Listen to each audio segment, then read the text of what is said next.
எனது தாய் தந்தையரையும் குருநாதரையும் எல்லாம் உள்ள இறைவனையும் வணங்குகிறேன். அனைவருக்கும் வணக்கம். இன்னைக்கு பார்க்க போகிற டாபிக் சசயோகம். பஞ்சமகாபுருஷ யோகங்களில் சனியால் ஏற்படக்கூடிய யோகம். சசயோகத்துக்கான விதி என்னென்ன அப்படின்னு பார்ப்போம். லக்னத்துக்கு கேந்திரத்தில் சனி ஆட்சியாகவோ உச்சமாகவோ இருப்பது சசயோகம்னு சொல்லப்படுது. இந்த சசயோகமானது சனியோட தசாபுத்தியில் ஜாதகருக்கு சனியோட காரகத்துவத்தினால பெரும் வளர்ச்சியையும் செல்வத்தையும் செல்வாக்கையும் மக்கள்கிட்ட நல்ல பெயரையும் ஏற்படுத்தி தருது. சனியோட காரகத்துவங்கள் என்னென்னு பார்ப்போம். ரியல் எஸ்டேட், பழைய பொருளை வாங்கி விற்கிறது, கட்டிட தொழில், மெழுகு உற்பத்தி, ஆடு மாடு எருமை பசு இதெல்லாம் வாங்கி விற்கிறது, எண்ணெய் உற்பத்தி மற்றும் விற்பனை, பெயிண்ட் தொழில், நவதானிய உற்பத்தி, நிலக்கரி வியாபாரம், இந்த தொழில்களில் பெரும் செல்வத்தையும் செல்வாக்கையும் சனி தர்றாரு. மக்களுக்கு சேவை பண்ணக்கூடிய அனைத்து தொழில்களையும் சனி தான் சுட்டி காட்டுறாரு. உதாரணமாக விஏஓ எடுத்துக்கலாம்.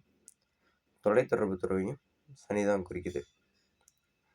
அரசியலில் மக்கள் விரும்புகிற தலைவர்களாக இருக்கிறதுக்கு சசயோகம் அவசியம்.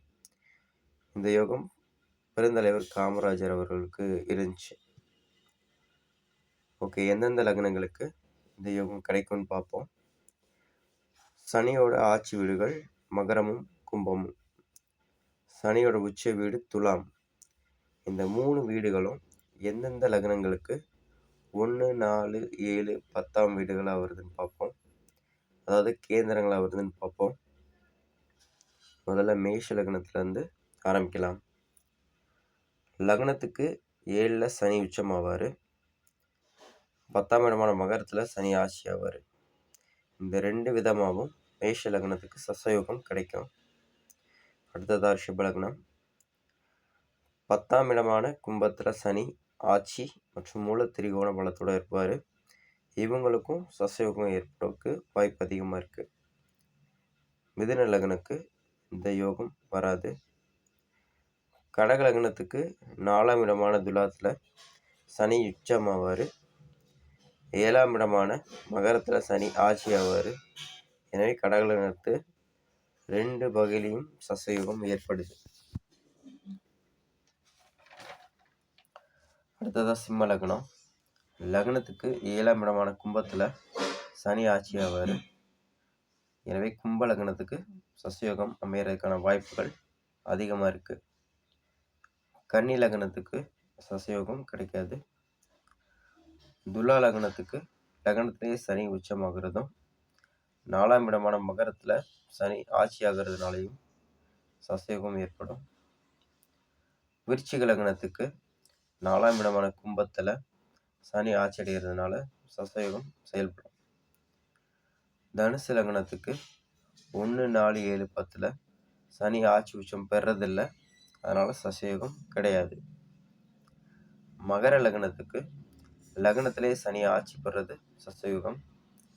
மேலும் 10ஆம் இடமான துலாத்தில் சனி உச்சமாகிறதும் சசயோகம் தான். ஸோ 2 வகையில் மகர லக்னத்துக்கு சசயோகம் உருவாகும். கும்ப லக்னத்துக்கு லக்னத்திலே சனி ஆட்சி பெறுறது சசயோகம்.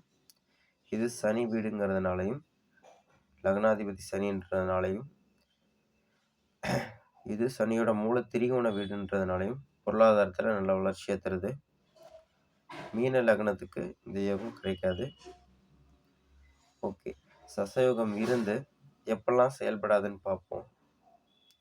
ராகு கேது சேர்க்கையில் சனி இருக்கும்போது யோகம் செயல்படாது. தொழில் வேலையில் எப்போவுமே பிரச்சனைகளோடு வாழ வேண்டியிருக்கும். சனி அஸ்தங்கமாக இருந்தால் இந்த யோகம் பெருசாக செயல்படாது. அஷ்டமாதிபதி பாதகாதிபதி தொடர்பு இந்த யோகத்தில் இருக்கிற சனிக்கு இருக்கும்போது ஜாதகருக்கு யோகத்தோடு சேர்ந்து பிரச்சனைகளையும் அதிகமாக தருது.